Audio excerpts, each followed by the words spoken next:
Hello सभी को नमस्कार। आप सभी का आगाज़ एकेडमी पर स्वागत है। आज हम करेंगे जो यूजीसी नेट का पेपर है, ठीक है। इसके अंदर दिसंबर 2010 का पेपर मैं आपको पिछली क्लासेस में करवा चुकी हूँ। आज हम करेंगे आज हम क्या करेंगे, जून 2010 के पेपर को करेंगे, ठीक है। तो देखिए, करते हैं हम लोग इसको शुरू। और ये भी जो है पिछले पेपर की तरह 2 लेक्चर के अंदर आपका कंप्लीट होगा, ठीक है। तो देखिए, जो इसका पार्ट 1 है वो हम लोग करते हैं जी शुरू, ठीक है। करवाने को तो मैं आपको ये सारा एक ही क्लास में करवा सकती हूँ, लेकिन उसके अंदर चीज़ें मतलब बातें इतनी ज़्यादा हो जाती हैं, इतने ज़्यादा कवि लेखक और जो रचनाओं का जो काल है यानी कि जो सन है इतने हो जाते हैं कि अगर आप इसको 2 लेक्चर में करोगे तो आपके लिए फ़ायदा है, क्योंकि आपको ये सारी याद करनी पड़ेंगी, ठीक है। तो देखिए, हमारा पहला प्रश्न है इसके अंदर कि अष्टछाप के कवियों में प्रथम नियुक्त कीर्तनकार कवि कौन थे। पहले कीर्तनकार कवि कौन थे? देखो, सारे अष्टछाप के कवि हैं, नंददास, कृष्णदास, सूरदास, कुंभनदास, ठीक है।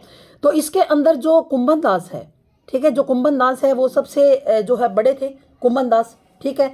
और कुंभनदास के बारे में तो एक उक्ति बड़ी प्रसिद्ध है कि इनको जब मुगल सम्राट ने बुलाया था तो इन्होंने कहा था, एक दोहा है ना इनका, आपने सुना होगा कि आवत जात पन्हैया टूटी बिसरी गयो हरि नाम, है ना, इस तरह का है ना, ये कुंभनदास का है, ठीक है। तो कुंभनदास जो है वो अष्टछाप के पहले कवि थे, ठीक है। कुंभनदास जो है अष्टछाप के पहले कवि थे। और जो ये अष्टछाप है इसके अंदर कवि कितने थे? 8। अष्टछाप की स्थापना कब हुई? 1565 में। याद रखिएगा, बहुत बार पूछा जाता है। 1565 में अष्टछाप की स्थापना हुई। कि किसने थी? विट्ठलनाथ ने। किसने स्थापना की थी? विट्ठलनाथ ने, गोस्वामी विट्ठलनाथ ने की थी, ठीक है। तो अष्टछाप के अंदर कवि कितने थे भाई? 8 कवि थे। इनमें से जो 4 थे, 4 ये तो वल्लभाचार्य के शिष्य थे। कौन कौन से थे? 4। एक तो कृष्णदास, एक कुंभनदास, एक परमानंद दास, ठीक है, और एक थे कृष्णदास, कुंभनदास, सूरदास, ठीक है ना। सूरदास, कुंभनदास, कृष्णदास, ठीक है। तो ये जो 4 हैं, ठीक है ना, और परमानंद दास, ये क्या थे? ये गोस्वामी जो है किसके थे? ये वल्लभाचार्य के शिष्य थे। ये किसके हैं? वल्लभाचार्य के शिष्य थे। और जो 4 कवि हैं, जो बाद के जो 4 कवि हैं, ये विट्ठलनाथ के शिष्य थे। इनमें से कौन थे? नंददास थे, ठीक है। ये तीनों तो फिर वल्लभाचार्य के हो गए ना। नंददास है, और नंददास हो गए, और कौन थे भी इसके अंदर? एक तो हो गए जी इसके अंदर नंददास के बाद हैं चतुर्भुज दास, छीत स्वामी और गोविंद स्वामी। तो इनके नाम आपको टिप्स पर याद होनी चाहिए। अच्छा, फिर एक बात और यहाँ पर ध्यान में रखिएगा कि जो वल्लभाचार्य जी के शिष्य थे, सबसे बड़े कौन थे? कुंभनदास। कुंभनदास का जो जन्म है वो कब हुआ था? 1468 में। ये सबसे बड़े थे। ये क्या थे? सबसे बड़े थे। और इनसे छोटे थे सूरदास। 1400 जो है इनसे बड़े, सॉरी, ये सबसे बड़े थे, इनसे छोटे थे सूरदास। 1478 में इनका जन्म हुआ। और इससे छोटे थे परमानंद दास। इनसे छोटे कौन थे? परमानंद दास, जिनका जन्म हुआ था 1493 में, ठीक है। और कृष्णदास का जन्म हुआ था 1496 में। याद रहेगा, 66, 78, 93 और 96, ठीक है। अब बात करते हैं किन के शिष्यों की? विट्ठलनाथ जी के शिष्यों की। तो इनमें से एक तो नंददास थे। नंददास तो सबसे छोटे थे, तो इनका जन्म हुआ था 1533 में। ये सबसे छोटे थे। गोविंद स्वामी जो विट्ठलनाथ के शिष्यों में आते हैं, गोविंद स्वामी, जिनका जन्म 1505 में हुआ था, 1505 में। फिर छीत स्वामी 1515, गोविंद और छीत ये दोनों लाइन से हैं। फिर है चतुर्भुज दास 1530 में, जन्म कब हुआ था? 1530 में। फिर है नंददास। अगला प्रश्न है हमारा कि जयसीकृत पद्मावत है, ये क्या है? पद्मावत जो जयसी के द्वारा लिखी हुई है, ये एक रूपक काव्य है। ये क्या है? एक रूपक है। और ये पुराण काव्य नहीं है, धर्म काव्य भी नहीं है, चंपू काव्य भी नहीं है। ये एक रूपक काव्य है जो जयसी का लिखा हुआ है। और ये पद्मावत है, ये कब लिखा गया था? 1540 में। जायसी कौन थे? एक सूफी कवि थे। कौन थे? एक सूफी कवि थे। और ये एक उच्च कोटि का प्रबंध काव्य है। ये क्या है? एक उच्च कोटि का प्रबंध काव्य है। ठीक है, याद रहेगी सारी बातें, और इम्पोर्टेंट जो बातें हैं वो याद भी होनी चाहिए। ये सूरसागर पर, ये पद्मावत के बारे में, अष्टछाप के कवियों के बारे में, ये हर एग्जाम में आता है। तो जायसी ने लिखी पद्मावत 1540 में। प्रबंध काव्य है, बहुत उच्च कोटि का, हाई लेवल का, और ये रूपक काव्य है। और इसको रूपक काव्य माना किसने? डॉक्टर नगेंद्र ने। इसको रूपक काव्य माना किसने? डॉक्टर नगेंद्र ने। बसो मेरे नैनन में नंदलाल, सबको पता चल गया, मीराबाई की है। ये किसकी है? मीराबाई की लिखी हुई, मीराबाई की पंक्ति है। ये चारों कृष्ण भक्त कवि थे, सूरदास, नंददास, कृष्णदास और मीराबाई। और सूरदास, नंददास और कृष्णदास, ये तो अष्टछाप के कवि थे तीनों। और एक है जी मीराबाई, ये भी संत काव्य के अंतर्गत ही आती हैं। अमीय हलाहल, हलाहल, हलाहल क्या होता है? जहर, है ना। मद भरे श्वेत श्याम रतनार, जियत मरत झुकी झुकी परत, जही चितवत एक बार। ये किसकी पंक्ति है? ये पंक्ति है जी रसलीन की। किसकी पंक्ति है? रसलीन की है। अमीय हलाहल मद भरे श्वेत श्याम रतनार, जियत मरत झुकी झुकी परत, जही चितवत एक बार। ये रसलीन की है। ठीक है, फिर देखिए बरवे रामायण, ये भी कई बार आती है एग्जाम में। बरवे रामायण किसकी रचना है? तो याद रखिएगा, ये तुलसीदास जी की रचना है। तुलसीदास जी के छोटे बड़े जो 12 जो रचनाएं हैं, छोटी बड़ी, वो हमें मिलती हैं, जिसमें 5 बड़े ग्रंथ हैं और 7 छोटे ग्रंथ हैं। तो तुलसीदास की सभी रचनाओं को आपको याद करना है। इन रचनाओं का क्रम क्या है, कौन सी रचना अवधि में है, कौन सी रचना ब्रज भाषा में है, और इन रचनाओं का वर्ण विषय क्या है, ये आपको तैयार करना है तुलसीदास का। क्योंकि यहाँ से प्रश्न 2-3 बनते हैं भाई, एक नहीं, 2-3 प्रश्न बन जाते हैं इसमें, एस्टेट में और इनमें तो। और आप नेट के अंदर एक प्रश्न तो इनका मान के ही चलिए। भरत मुनि के रस सूत्र में निम्नलिखित में से किसका उल्लेख नहीं है? तो रस सूत्र जो भरत मुनि ने रस का जो सूत्र दिया था, रस का सूत्र याद है किसी को? विभावानुभाव, विभावा अनुभाव, व्यभिचारी, संयोगा दृश्य निष्पत्ति रस। स्थायी भाव का जिक्र नहीं है। अभी जो मैंने बोला वो रस सूत्र बोला है। क्या बोला मैंने? विभावानुभाव, व्यभिचारी, संयोगादर्श निष्पत्ति। तो इसमें स्थायी भाव का जिक्र नहीं है भाई। ठीक है, फिर देखिए साधारणीकरण संकल्पना के उद्गाता कौन है? साधारणीकरण के बारे में किसने बताया, ये बात पूछ रहा है। तो ये है जी भट्टनायक। साधारणीकरण के बारे में किसने बताया? भट्टनायक ने। तो आप इसको याद कर सकते हो, साधारणीकरण वाला कई बार आता है एग्जाम के अंदर। कैसे याद करोगे? कि जो भट्टनायक है वो बड़े साधारण हुआ करते थे, जो भट्टनायक है वो बड़े साधारण हुआ करते थे। फिर देखिए प्रश्न नंबर है जी हमारा अगला, एक मिनट इसको नीचे कर लेते हैं। हाँ जी, प्रश्न नंबर है जी हमारा 8। शब्द की द्वयर्थी योजना से कौन सा अलंकार होता है? द्वयर्थी क्या होता है भाई? किसी भी बात के 2 अर्थ निकले। ठीक है, मतलब कहा कुछ जाए और समझा कुछ जाए। डबल मीनिंग वाला तो वही होता है ना। आपने शब्द सुना होगा डबल मीनिंग, भाई कहा कुछ जाए और समझा कुछ जाए। ठीक, तो द्विअर्थी योजना से कौन सा अलंकार होता है? उत्प्रेक्षा तो होता नहीं, ये तो कल्पना करने में होता है। मानो, जनु, जानो। श्लेष के अंदर एक ही शब्द के साथ 2 अर्थ चिपके होते हैं। अनुप्रास के अंदर व्यंजन वर्ण बार बार आते हैं। तो रह कौन गया? वक्रोक्ति। वक्र का मतलब क्या है? टेढ़ा, और उक्ति का मतलब कथन। टेढ़ा कथन कहा जाए। क्या कहा जाए? टेढ़ा कथन। ठीक है ना, क्या कहा जाए? टेढ़ा कथन कहा जाए। जैसे एक बार जो राधा है वो भगवान कृष्ण से क्या करती है? मजाक करती है और कहती है कि तुम कौन हो? तो भगवान कृष्ण कहते हैं हम हैं घनश्याम। क्या है? हम हैं घनश्याम। तो राधा मजाक करती है, राधा को मतलब मजाक सोचता है कि भगवान कृष्ण के मजे लिए जाएं। तो वो कहती है तो बरसों कित जाए। इतना वो कहते ना हम हैं घनश्याम, तो कहते हैं बरसों कित जाए। फिर वो भगवान कृष्ण कहते हैं नहीं नहीं प्रिय, नहीं नहीं प्रिय, मैं मनमोहन हूँ। तो राधा कहती है तो फिर किसी के मन में जाकर बस जो, यहाँ क्या कर रहे हो? मनमोहन हो तो बसो किसके हृदय में जाकर, यहाँ क्या कर रहे हो? तो ये वक्रोक्ति अलंकार है। भगवान कृष्ण तो अपना नाम बता रहे हैं कि मैं घनश्याम हूं, तो घनश्याम किसको? बादल को बोलते हैं। राधा कहती है तो बरसों कित जाए, कहती है नहीं नहीं प्रिय मैं मनमोहन, तो फिर किसी के हृदय में जाकर बस जाओ, मनमोहन हो तो यहाँ क्या कर रहे हो? ठीक है, तो इस तरह का जो अलंकार है वो क्या होता है? वक्रोक्ति होता है। कौन द्रविड़ परिवार की भाषा है? इनमें से कौन सी द्रविड़ परिवार की पूछा है भाई? तो द्रविड़ परिवार की इनके अंदर से है ये कन्नड़ है भाई, कन्नड़, कन्नड़ द्रविड़ परिवार की है। ठीक है ना, कन्नड़ किसकी है? द्रविड़ परिवार की क्या है? भाषा है। ठीक है, 4 परिवार है ना भारत के अंदर, भारोपीय द्रविड़ भाषा परिवार। तो कन्नड़ है, तमिल, तेलुगु, कन्नड़, मलयालम, 4 हैं। द्रविड़ परिवार में कितनी आती हैं? 4, तमिल, तेलुगु, कन्नड़, मलयालम।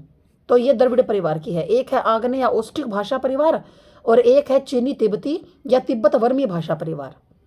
आपने पढ़े होंगे जरूर, ये तो बिल्कुल कॉमन सा प्रश्न है। किस क्षेत्र की बोली को काशी का, काशी का देखो नाम से पता चल रहा है, काशी बनारस, काशी बनारस पास पास में नहीं है, तो उत्तर यहां से आ गया। किस क्षेत्र की बोली को काशी का कहा गया है? बनारस की बोली को। हिंदी प्रदीप, देखो कितना आसान प्रश्न है और कितने एग्जाम में आता है ये। हिंदी प्रदीप का मैंने आपको जो दिसंबर 2010 का करवाया था उसमें भी आया था, हिंदी प्रदीप के बारे में करवाया था ना, याद है ना? मैंने बताया था हिंदी प्रदीप के बारे में, ठीक है, कि इसका प्रकाशन वर्ष क्या क्या है और संपादक कौन है। तो ये ज़्यादातर हर एग्जाम के अंदर आता है। तो जो हिंदी प्रदीप है, हिंदी प्रदीप किसका है भाई? बालकृष्ण भट्ट का है। ये पत्रिका थी एक बालकृष्ण भट्ट की, जो 1877 है इसका प्रकाशन वर्ष। कब का है? 1877। तो प्रश्न नंबर जो ऑप्शन नंबर सी है वो आ जाएगा। तोड़ने ही होगे मठ और गढ़ सब, किसकी पंक्ति है? कहते हैं जितने भी मठ है, जितने भी गढ़ है, वो सब तोड़ने होंगे। ये किसकी पंक्ति है? मुक्ति बोध की। ये किसकी पंक्ति है भाई? मुक्ति बोध की है, कि जितने भी मठ गढ़ है सब तोड़ दो भाई। आवारा मसीहा, बिल्कुल आसान, किसकी रचना है बताओ?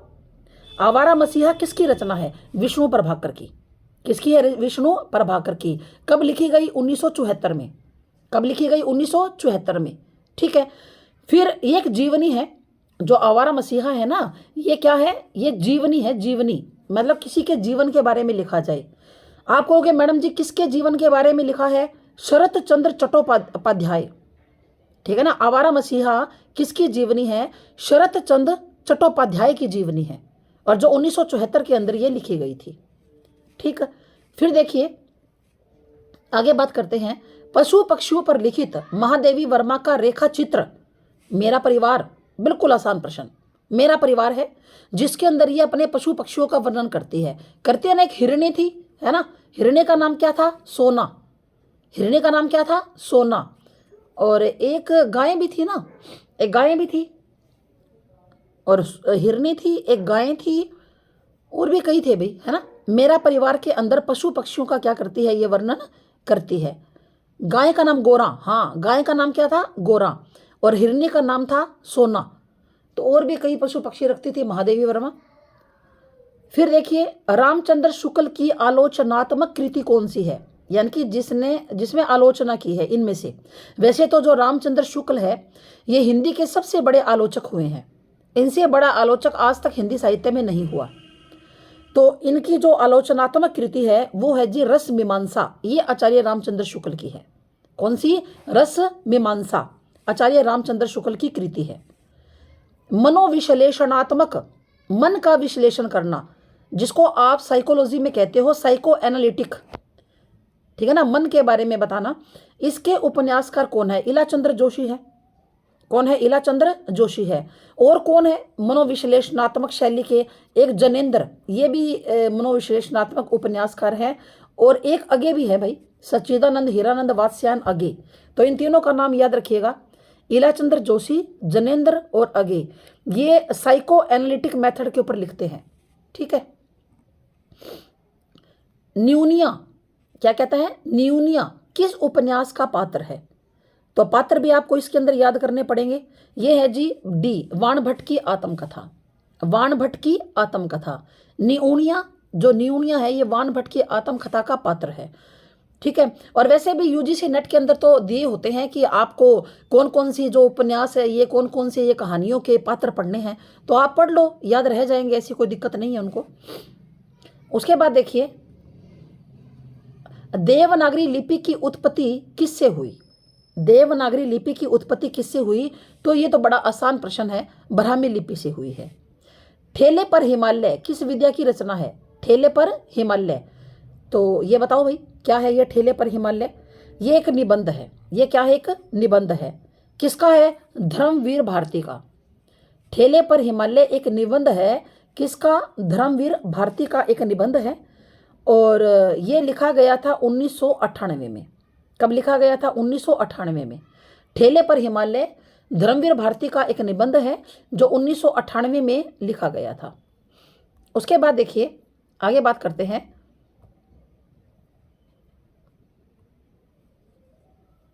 हाँ जी, अगला है जी प्रश्न नंबर 20। वंदे वाणी विनायको, ये एक निबंध है। वंदे वाणी विनायको, इसके रचयिता कौन है? इसके रचयिता है जी राम वृक्ष बेनीपुरी, याद रखिएगा। वंदे वाणी विनायको, इस निबंध के रचने वाले कौन है? राम वृक्ष बेनीपुरी। ठीक है। कालक्रम की दृष्टि से, कहते हैं कि टाइम की दृष्टि से, कालक्रम की दृष्टि से जो प्रेमचंद जी हैं उनके उपन्यासों का सही अनुक्रम कौन सा है? कालक्रम की दृष्टि से पूछ रहा है, यानी कि आपको यह बताना है कि सबसे पहले कौन सी लिखी गई, उसके बाद कौन सी लिखी गई, और सबसे लास्ट में कौन सी लिखी गई थी। ठीक है। तो देखिए, ये जो सेवा सदन है ना, इन जो ये चारों ऑप्शन हैं, देखो गोदान तो 1936 का है, ये तो कन्फर्म है ना। गोदान तो प्रेमचंद की मृत्यु भी तो 1936 में हुई थी। और एक मंगलसूत्र उपन्यास है, वो तो अधूरा रह गया था, जिसको बाद में पूरा किया गया था। तो गोदान जो है वो जो प्रेमचंद्र के पुत्र ने पूरा किया था ना, 1936 की है गोदान तो, यानी कि ये तो सबसे लास्ट की है भाई, ये वाली। तो अब सबसे लास्ट में गोदान है, तो ये आंसर तो यही आना चाहिए। देखो, मैंने आपको पिछली क्लासेस में भी तरीका बताया था प्रश्न करने का। अब आपको इतनी बात तो याद होगी कि जो गोदान है इसका प्रकाशन वर्ष 1936 है। ठीक है।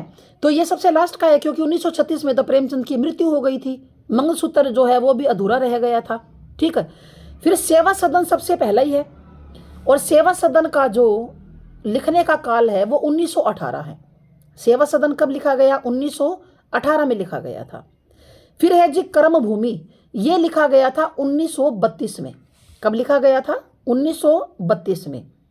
और जो रंग भूमि है ये 1925 में लिखा गया था भी। अब इन्होंने यहां गड़बड़ कर रखी है। गड़बड़ क्या कर रखी है? रंग भूमि पहले आना था, कर्म भूमि बाद में आना था। ये गड़बड़ है। रंग भूमि तो पहले आना चाहिए था और कर्म भूमि बाद में। अब ये गड़बड़ है तो है भाई, क्या किया जाए। अब हमने तो ये सही बता दिया, सेवा सदन 1918 और गोदान 1936, क्लियर। अब बीच में गड़बड़ है तो रहने दो। ठीक है। आपको ध्यान होना चाहिए, सेवा 1918 में की, कर्म किया 32 में, और रंग आया 25 में। ठीक है। 32 में कर्म, 25 में रंग, और गोदान है जी 1936 का। फिर रंग भूमि के बारे में एक बात और याद रखिएगा, ये जो रंग भूमि है इसके बारे में एक बात और याद रखिएगा कि ये हिंदी का पहला राजनीतिक उपन्यास है। ठीक है। रंग भूमि के बारे में क्या याद रखेंगे कि ये हिंदी का पहला राजनीतिक उपन्यास है। क्या? रंग भूमि। प्रेमचंद के जितने भी उपन्यास है आपको क्या करना है, एक तो इनका क्रम याद करना है कि कौन सा पहले था कौन सा बाद में था। दूसरी बात, इनके पात्र भी आपको पता होने चाहिए, मुख्य मुख्य है। ठीक है। तीसरी बात, इनके अंदर क्या बात कही गई है, कौन सा दहेज प्रथा के ऊपर है, कौन सा नारी के द्वारा आभूषणों की जो गबन है वो इसी के ऊपर ना, नारी आभूषण के प्रति ज़्यादा प्रेम करती है उसके ऊपर है, या कौन सा सामंती वर्ग का है।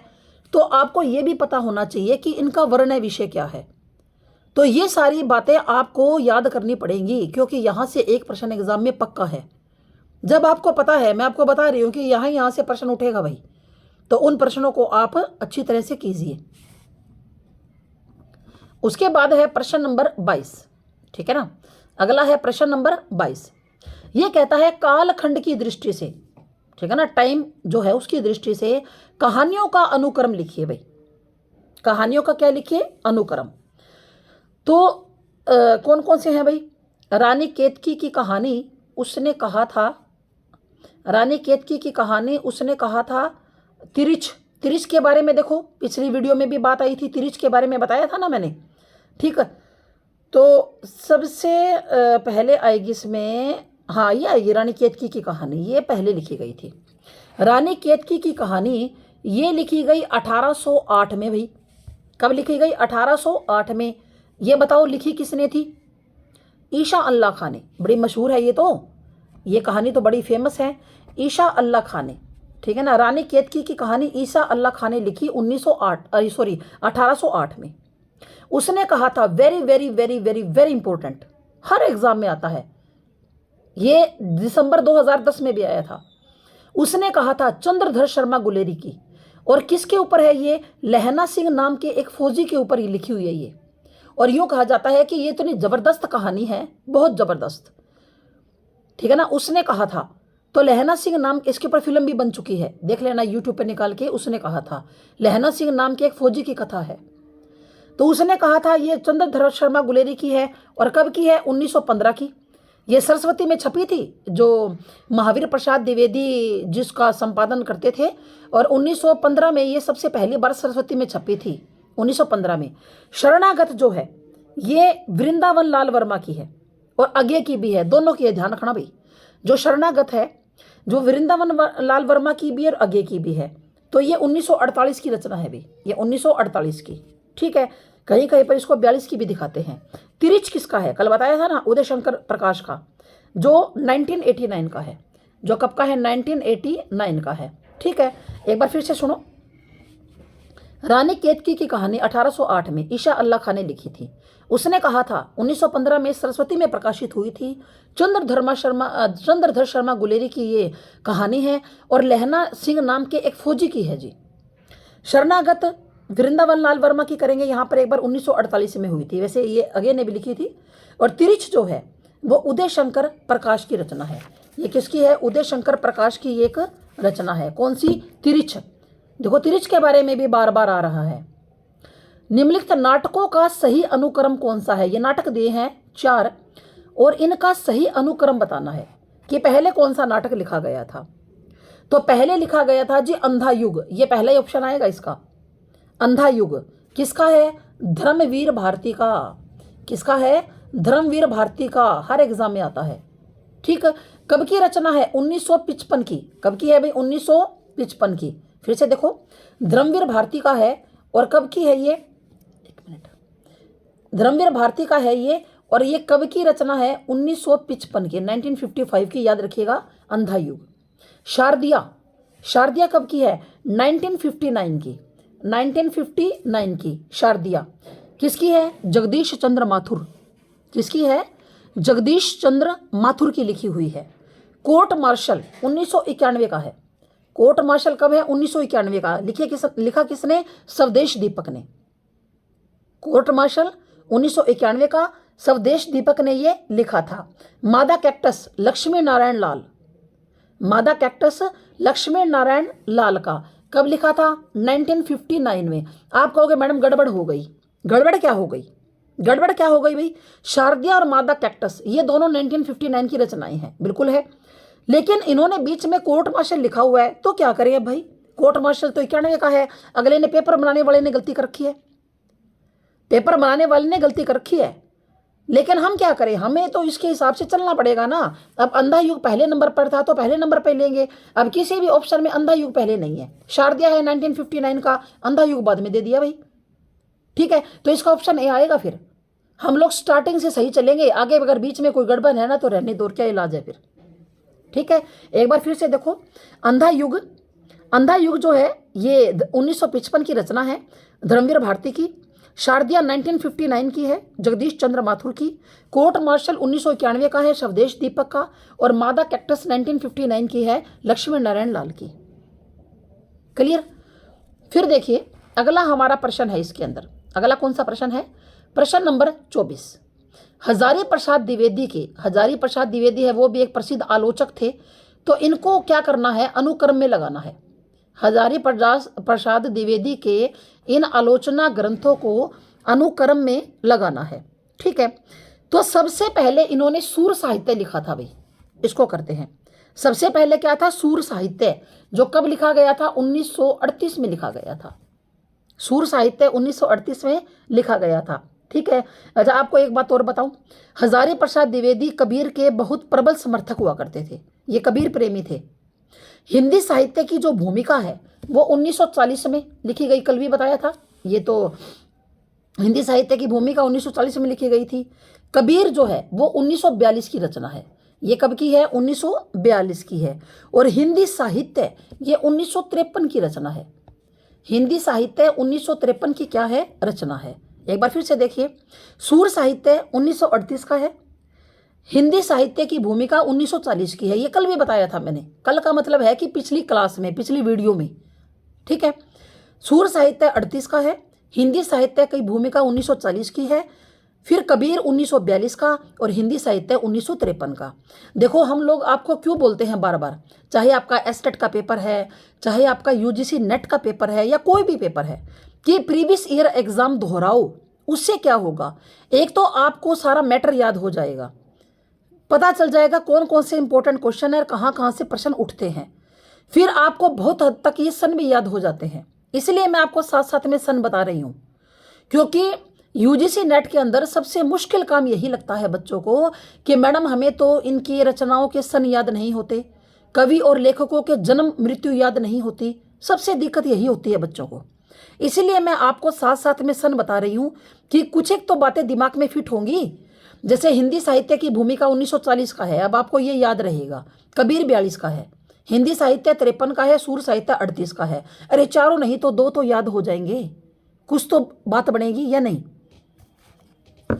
उसके बाद देखो अगला प्रश्न है, प्रकाशन काल के अनुसार रेखा चित्र। अब ये कुछ रेखा चित्र हैं भाई, ये क्या है, कुछ रेखा चित्र हैं, इनका अनुक्रम आपको बताना है। ये जो माटी की मूर्तें हैं ना, माटी की मूर्तें, ये 1946 का है। ये कब का है, अभी 1946 का है। किसका, राम वृक्ष बेनीपुरी का। कब का है, 1946 का है, राम वृक्ष बेनीपुरी का है। माटी की मूर्तें तो अमिट रेखा, ये अतीत के चलचित्र नहीं, अमिट रेखाएं 1951 का है। ये कब का है, 1951 का है। ठीक है। उसके बाद है अतीत के चलचित्र, ये 1941 का है। ये कब का है, 1941 का। तो कौन सा आना चाहिए, ना अतीत के चलचित्र, ये हो गया 1941 का। लिखा किसने था, महादेवी वर्मा ने। अतीत के चलचित्र ये महादेवी वर्मा ने लिखा था 1941 में। माटी की मूर्तें ये कब की है, 1946 की, राम वृक्ष बेनीपुरी की। अमिट रेखाएं ये कब की है, 1951 की, 1951 की। सत्यवती मलिक, किसकी है ये, सत्यवती मलिक। कुछ शब्द कुछ रेखाएं, ये है जी 1965 की। ये कब की है, 1965 की। अरे इसमें तो आपको एक आधे का ढंग से याद होगा ना तो थोड़ी बहुत पार पड़ जाएगी, 2-3 आते होंगे, 2 आते होंगे तो। अतीत के चलचित्र 41 की है। माटी की मूर्तें कब की है, 1946 की है। कब की है, 1946 की। अमिट रेखाएं 51 की, और कुछ शब्द कुछ रेखाएं 1965 की है। ये कब की है, 1965 की। विष्णु प्रभाकर की लिखी हुई है। मैं इनके लिखने वालों का नाम भी दोबारा बता देती हूँ। अतीत के चलचित्र महादेवी वर्मा की है। माटी की मूर्तें राम वृक्ष बेनीपुरी की है। अमिट रेखाएं सत्यवती मलिक, और कुछ शब्द कुछ रेखाएं 1965 में विष्णु प्रभाकर की ये है भाई। किसकी है, विष्णु प्रभाकर की है। ठीक है, क्लियर बात है। अब 25 कर लें आज, फिर कल करेंगे इनको। ठीक है, या ये वाला और कर लेते हैं साथ में, 26-27 से कर लेंगे, फिर ये पास में आया हुआ है। अब रचना काल के अनुसार पत्रिकाओं का सही अनुक्रम रेखांकित कीजिए। पत्रिकाओं का सही अनुक्रम क्या है, ये पत्रिकाएं हैं भाई कुछ, इनका सही अनुक्रम पूछ रहा है। ठीक है, तो इसके अंदर देखिए हिंदी जो प्रदीप है, ये तो अब 2-3 बार आ गया, याद हो गया ना। 1877 का बालकृष्ण भट्ट का है। हिंदी प्रदीप जो पत्रिका है 1877 की, बालकृष्ण भट्ट की है। और जो ब्राह्मण है ये 1883 की है। कब की है जी, 1883 की है। ठीक, और प्रताप नारायण मिश्र की है ब्राह्मण। तो भारतेंदु भी 1883 की है। भारतेंदु भी क्या है, 1883 की है। ये राधाचरण गोस्वामी की है। लेकिन जो सदादर्श है ना, सदादर्श, ये 1874 की है। ये पहले नंबर पर आएगी। ये 1874 की है। और ये किसने लिखी थी? श्रीनिवास दास ने। किसने लिखी थी? श्रीनिवास दास ने लिखी थी। तो फिर अपना ऑप्शन बी आना चाहिए ना। ऑप्शन क्या आना चाहिए? बी। सदादर्श पहले नंबर पर आएगी। 1874 की रचना है श्रीनिवास दास की। हिंदी प्रदीप 1877 की, बालकृष्ण भट्ट की। ब्राह्मण और भारतेंदु ये दोनों 83 की है भाई। लेकिन ये प्रताप नारायण मिश्र की है और ये राधाचरण गोस्वामी की है। क्लियर? तो चलिए जी, जो इतने इसके प्रश्न जो हमारे बच गए वो हम करेंगे नेक्स्ट लेक्चर के अंदर। आज के लिए इतना ही काफ़ी है। पहले जितनी भी आज मैंने आपको रचनाएं करवाई हैं, उनका जो प्रकाशन वर्ष करवाया है, कवियों का जन्म करवाया है, वो आप सारा का सारा याद कर लीजिए। फिर नेक्स्ट लेक्चर में हम लोग मिलेंगे। ठीक है? थैंक यू सभी का, धन्यवाद। जय हिंद, जय भारत। सभी को पढ़ते रहो, ध्यान से पढ़ो। तो पेपर, नेट का पेपर कोई बहुत बड़ी बात नहीं है।